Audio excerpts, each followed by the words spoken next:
Hello and welcome to one and all. My name is Sheryl Gracias.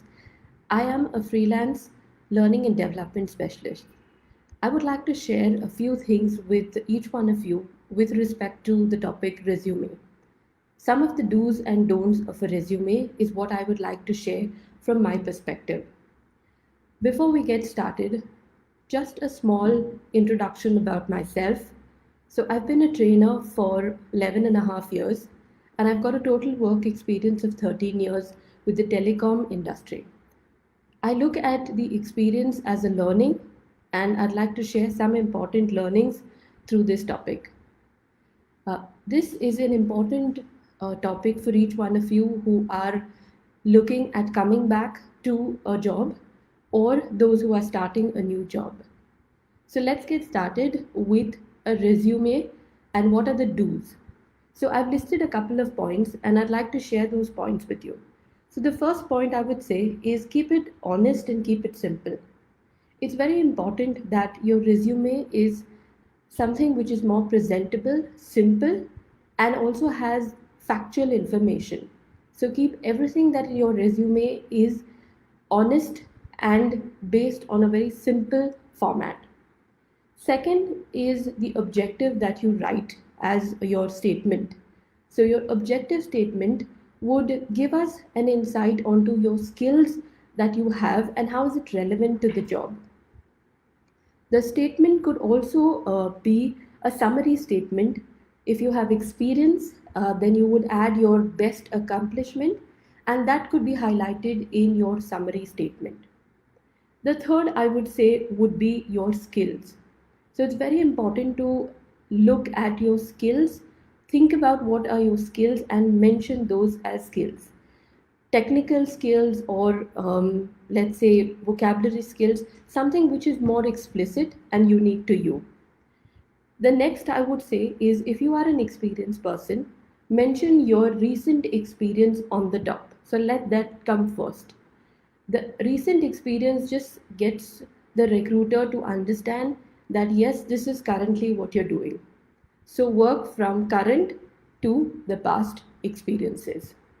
In case of a newcomer or a fresher resume, yes, you may not have experience, but if you have some projects that are done or any internship with a company through colleges, then you can put that as your experience as well. The next, I would say, is the fourth point where you would like to break it down into points or bullet points to be precise.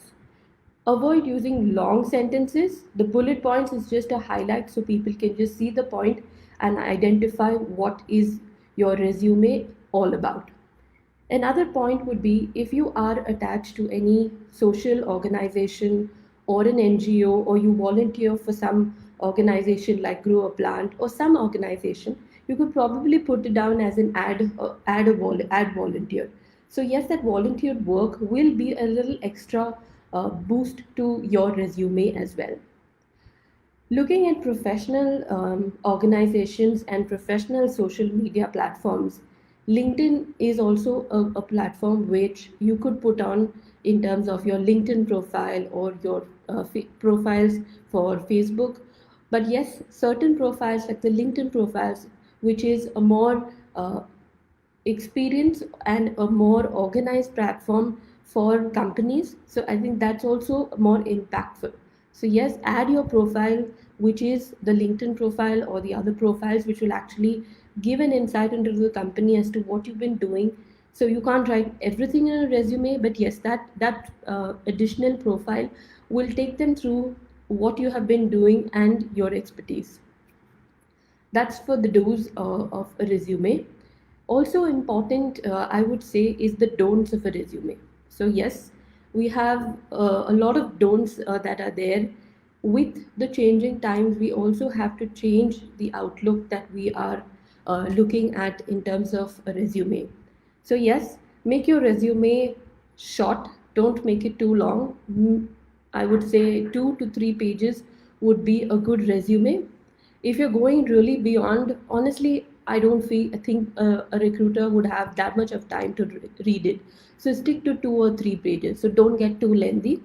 The next I would say is yes, Add relevant experience. Why relevant experience? Because what is needed for that job profile, that is what they are looking at.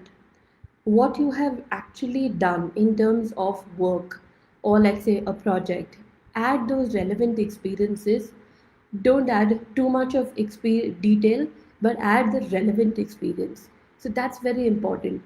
Avoid any of the minor details or minor experiences that you have gone through, because those are not something that you would want to put in a resume, but you would like to speak those things in an interview. So save some detailed experiences which are relevant to be discussed with the interviewer rather than putting it on a resume.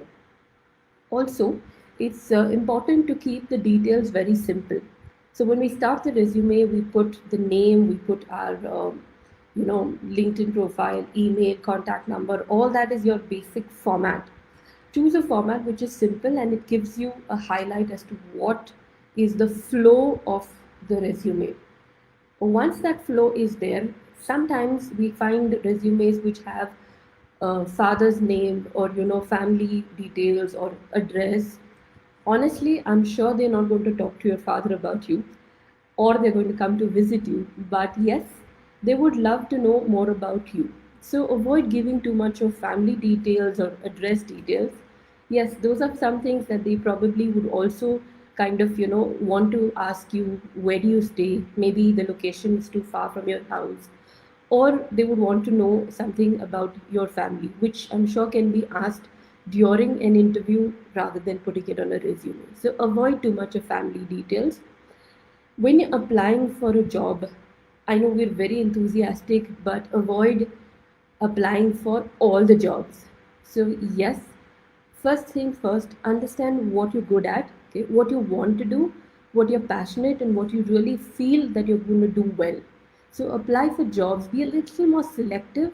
Don't apply for everything. Let's try, so we just go on. But let's apply for jobs that are more relevant to you. So, read the job description very, very carefully. It's important that the description matches what you want to do and also what you can do. So that's where I feel is, do not apply for all jobs, but apply for jobs based on the job description. For example, if you are a person who is not comfortable with shifts, so you don't want to work in shifts, so definitely a job profile which says flexible in shifts is probably not something that you're looking at. So then avoid that. It may be a good opportunity, but are you comfortable with it? Do you want to do it? So think about applying for jobs which are more specific to what you can do and what you wish to do, rather than apply for all the jobs. The next one is, most resumes that I have seen are filled with a lot of jargon. Okay, so there's a lot of high words, big words that we would see across, high vocabulary, jargons like team player and team worker. Yes, they are important, but too much of jargon also is a little unhealthy for the resume. So let's keep it to a little simple language, okay? And I'm sure that a recruiter is looking at communicating to you via telephone or a face-to-face communication, where they would like to hear that from you rather than just see it. To be very honest, some resumes look like a exact cut copy paste, which means you have copied it from somewhere and you have pasted it, or you've copied your friend's resume because that's wow. But when you look at the resume and you see so much of jargon and so much of high vocabulary, you say, do I understand this resume? Is this who I am? So think about it when you're using the kind of vocabulary. Another aspect would be is the vocabulary that you are selecting.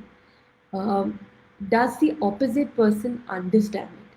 So keep it simple, like we said, the first point of resume do's. Once we say keep it simple, the other person would definitely understand your resume if the language is simple.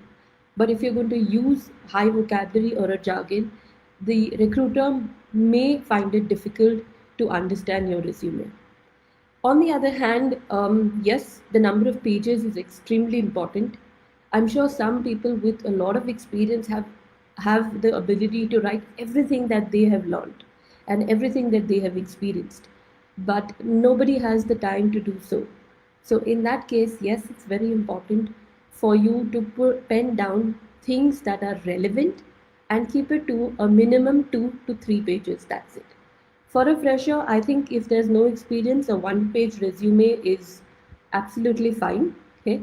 Yes, but once you gain experience, you would like to write a little bit on the kind of projects or the kind of work that you have done. So that's where your experience and the resume gets a little bigger, from 1 page to a 2 page or max 3 page. Okay, so that's where avoid long resumes or avoid lengthy resumes. Keep it short is what I would like to suggest. Before we send the resume, most of the times we have a common resume that um, we make when we say submitting it to any portal.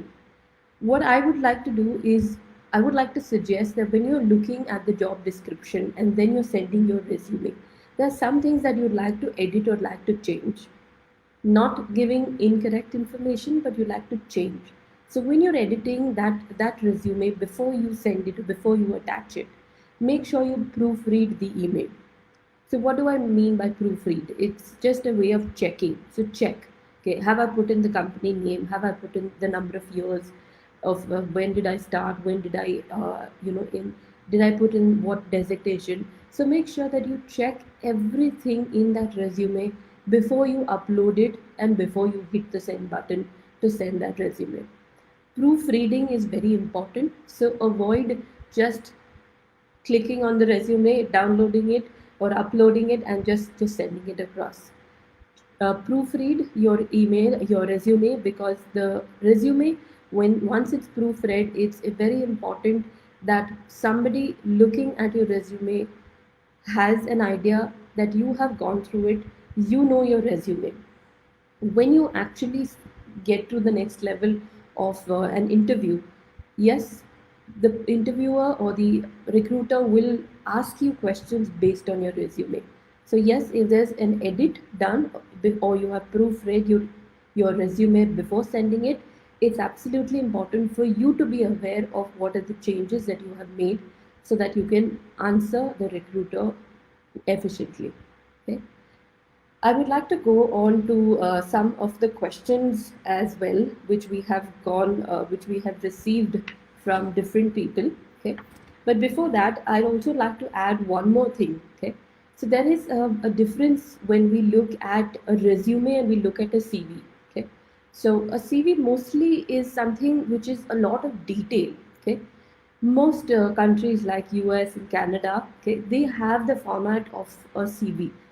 Why? Because they want a lot of detailed information related to what the job is, what the profile is, what you have done. So it's a lot of detailed information in a CV. However, in a resume, it is just 2 pages, so it's absolutely short. A resume is more focusing on the kind of work experience that you have, focusing on the skills that you have. That's what it's actually focusing on. It's not looking at so much of detail. Those detailed discussions are done during the interview phase. So I think it's important to understand the difference between a resume and a CV. Okay? Uh, of late, I've also noticed there are a lot of companies who are looking at a cover letter. Now, a cover letter is a one-page letter. Okay, so it can't go more than that. Okay, a cover letter actually has a particular format. So you can definitely find a lot of formats that are across. Okay, and see which format is most suitable to you. Keep that format ready, because these companies, before they look at your detailed resume, they are looking at a cover format.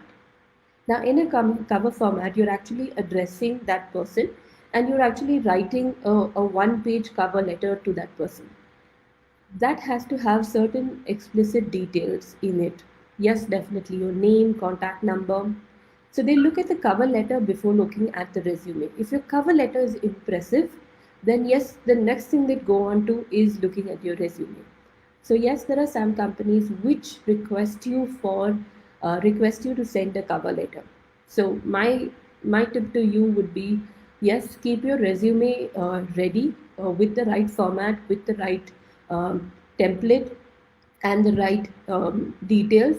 Also, keep the cover letter ready. So, these are two things that I would suggest that you create before you actually start applying for jobs so that you know what it is. Okay. The aspect of color in a resume is nice, but I'm sure we don't want it colorful. So please don't use all the colors that you have. Okay. Some colors that you can use in a resume to kind of just add a little color, but it shouldn't be like a bright yellow or a bright orange all over, right? We don't want it flashy. So make sure that the colors that you select to highlight your resume are some things that suit you, as well as they're not too flashy. Okay, we need it to be a little creative maybe at times, but not too loud. Yes, so that's what I would like to say. Just to sum up is, yes, your resume needs to be simple. It needs to have factual information about you. It needs to have a lot of skills that you possess which are relevant to the company. Okay, it also has to have a LinkedIn profile. Okay, if you have any social work or NGO links or work that is associated, it could be added as well. Avoid too much of color, avoid lengthy resumes, avoid giving too much of family detail, yes, and avoid jargons in your resume. So that's what I would like to sum up um, with my sharing to each one of you on resume do's and don'ts. Now we'll move on to the next phase, which is the questions. So I have a list of questions, so I'll just read it out. So we have Arya Jain, who has written to us. So I'd like to read her question and then I'll go ahead and answer it. So, hi, I am a final year engineering student. How should I build up my resume to get better opportunities as a fresher? All right. Thank you, Arya, for your question. First of all, as a fresher, I think it's very important to focus on the skills or technologies that you have learned. So, since you mentioned engineering student, I would like to say the kind of softwares that you have learned. So, whether it's Java or MySQL or Python, or what are the technologies that you have learned and you're really good at. I think that's where your resume would look, really impressive to highlight that skill area, and that's where it could I think come out different than the rest. So that's important. Yes, if you have internship part of your engineering college, any internship, you could add that. Okay, if there's I'm sure in the final year you would have projects. So if you have a project experience, you can mention that project experience, any app development or any creation of a software, something that is done in terms of a project. I think that would also be relevant. So you can mention a little detail on that. So that's where you could fill in your resume, since there would not be much of experience. But the internship and I think the projects that you have done in your final year would add a lot of value to your resume as a fresher. Another thing is, as a fresher, since you have no experience, some kind of qualities that we would like, that a company would like to see. Yes, in terms of teamwork, coordination, good communication, few things I think that could also be added. Besides your technical skills, it's absolutely important for you to have good soft skill and behavioral skills. So a company today looks at technical and soft skills, both in terms of a fresher. So make sure you could write some of the soft skills that you have. As an engineering student, you do experience those kind of soft skills when you're in a project because you're part of a team. How have you worked? How have you interacted? How have you coordinated? How have you achieved things? So there's a lot more that you can actually add into that experience in terms of project management. So yes, technical skills, internship, project management, I think those would be a lot more value to your resume as a fresher. So, Arya, I hope I've answered your question. Next, we'll go on to Dviti. So, Dviti says, hi, I have taken a break from my career, and during this break, I haven't accomplished any skills regarding my field. Will my resume impact in a negative way, and how to neglect this impression? Okay. First of all, thank you, Ruti, for your question. Okay. Ruti, I honestly feel that each one of us are in a constant phase of learning.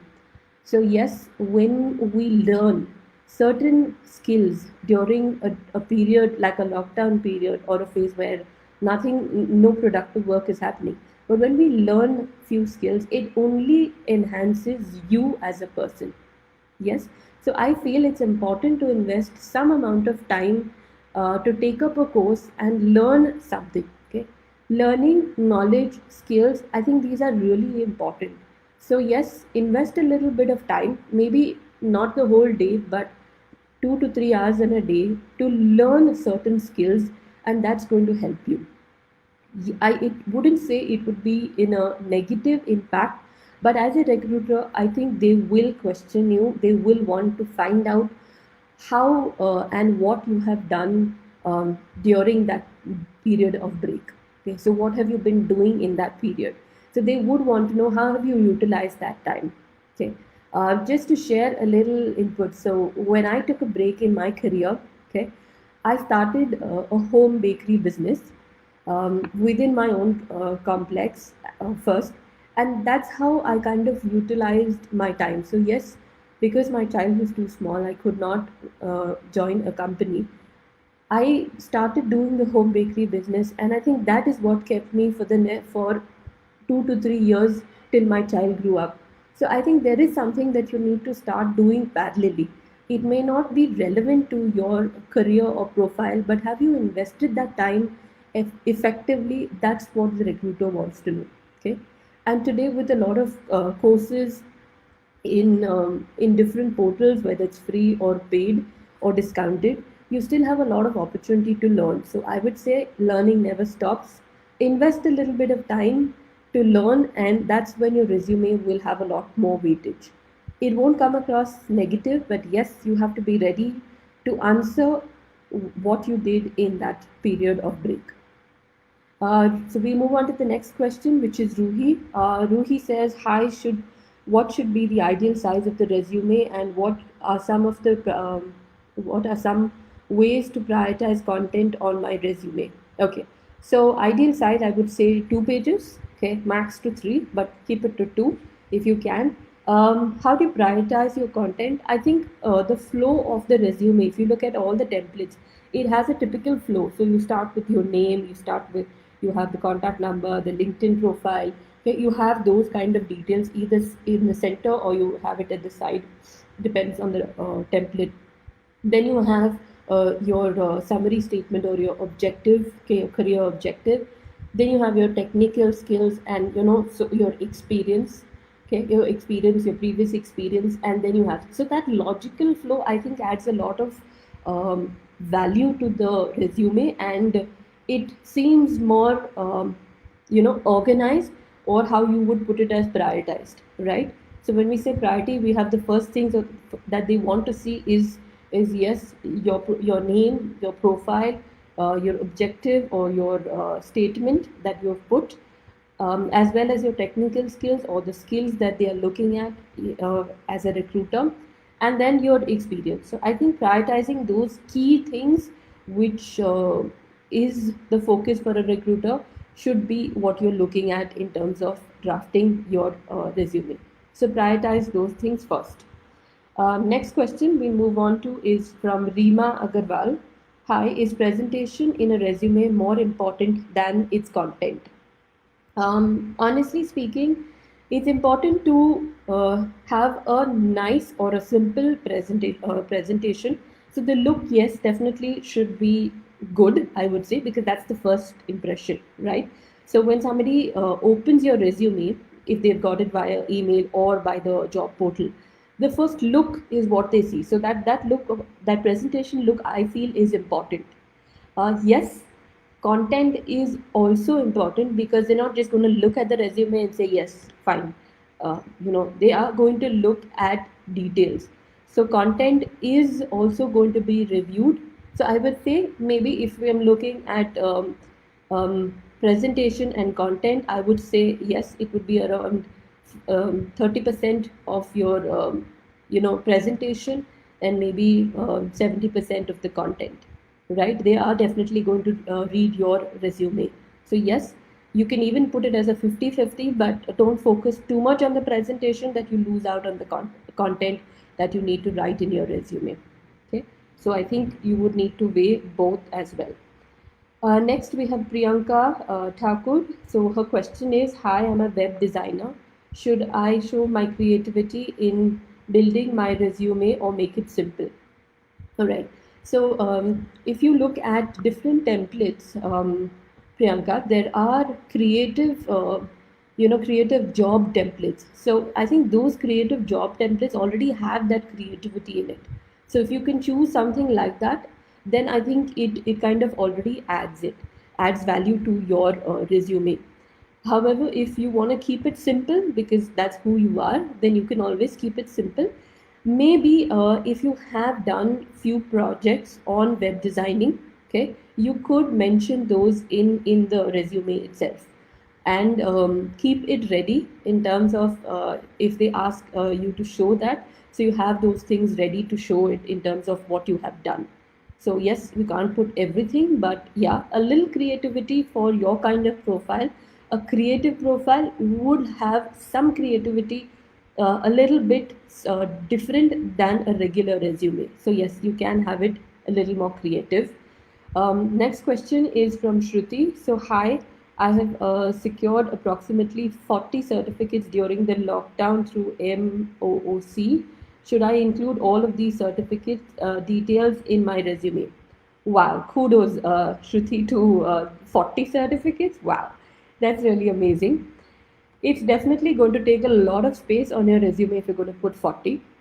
What I would suggest is yes, put down the heading of the course. So, for example, is it the technical course that you have completed? Okay, so you can put down the main course heading, okay, and maybe just mention some, and also, or you could just put the course heading and have a separate Word document attached where you've listed down those 40 as well. So yes, it's not part of your resume, but you're making it a separate document. A Word document would be ideal. So put it down as a separate Word document. And then that would also be a help for the person who wants to read what are their additional certification. Maybe you can put it down as 40 certifications done through MOOC. You can put it down that way. And so when you're putting down a number, definitely people will want to know what are those 40 that you have done. So then you can attach it as a separate. But I wouldn't suggest you putting all of those in one resume. It'll make your resume extremely long, right? So that's what my view is. And the next question we'll move on to is Mansi. Mansi's question is, hi, can resume sometimes create an impression of being an overqualified candidate in front of recruiters? Okay, I love the word overqualified. Okay, Mansi, what I would think is when you are applying for a job, so they will always mention a particular experience that they are looking at.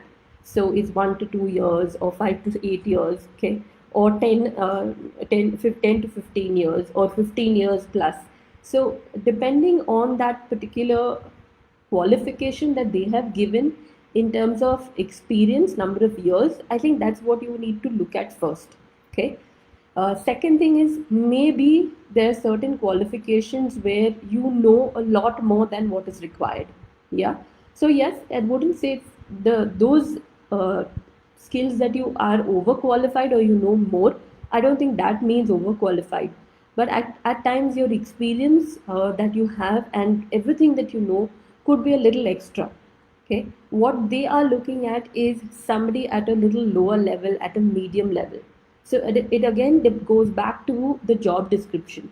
What is the job description telling you? If you read the job description and you say this is for a experience profile of 15 years and I don't have that, then obviously you're not qualified for it.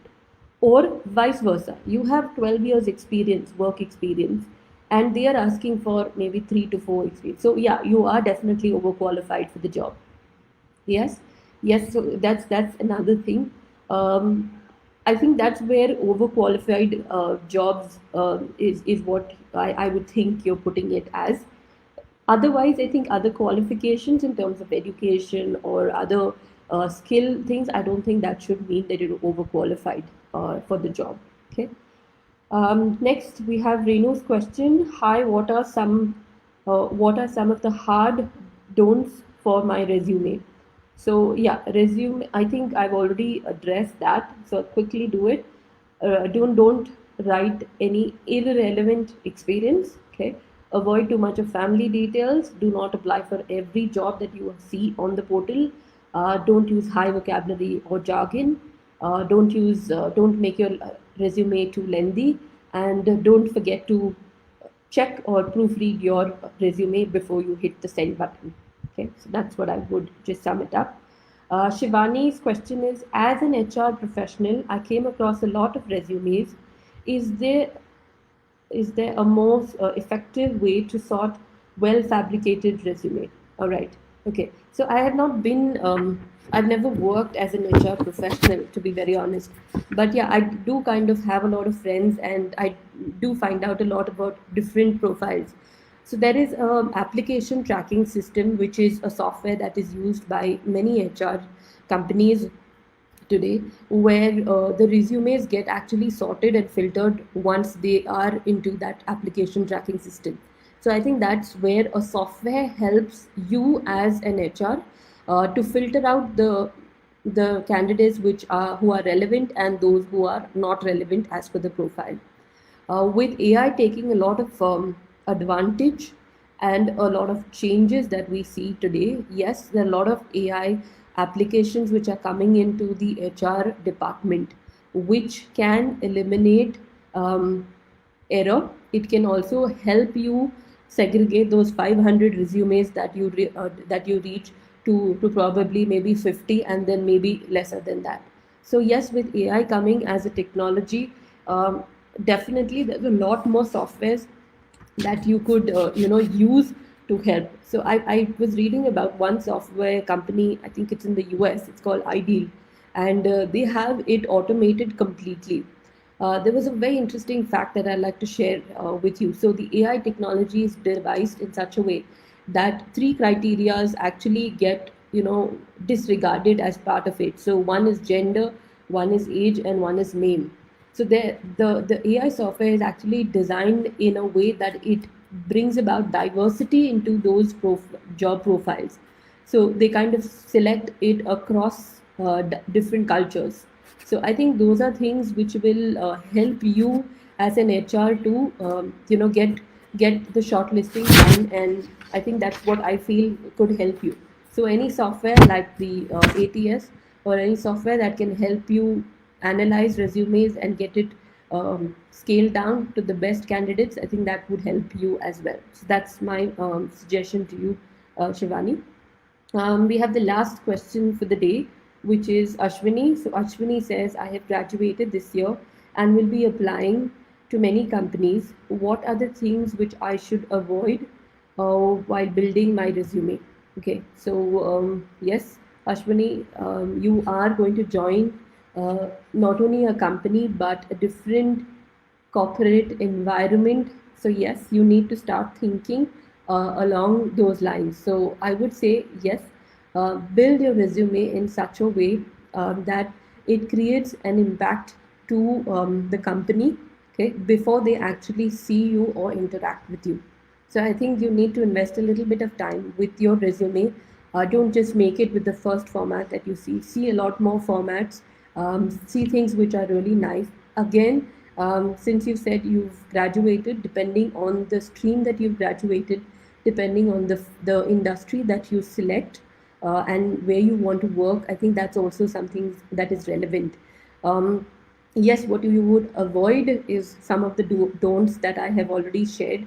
So maybe you could just think about those don'ts and keep that in mind.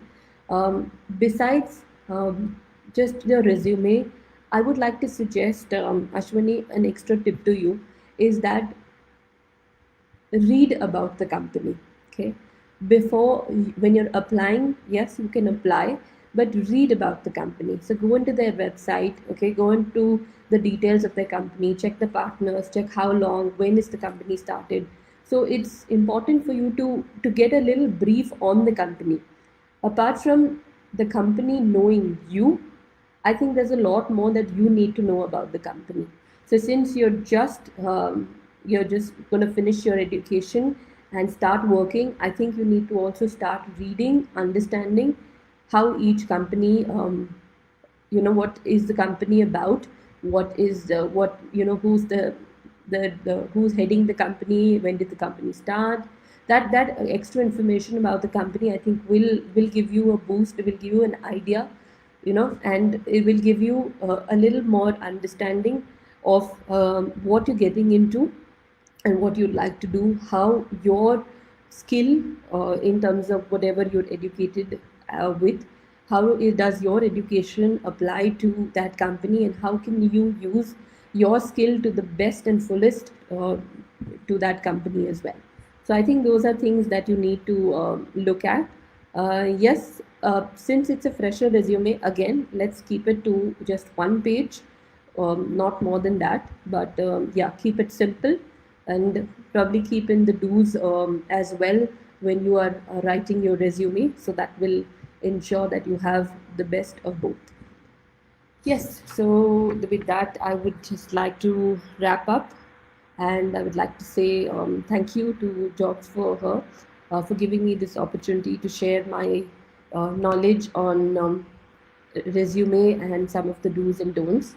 I definitely would like to see and interact with a lot more people in terms of soft skills or behavioral skills.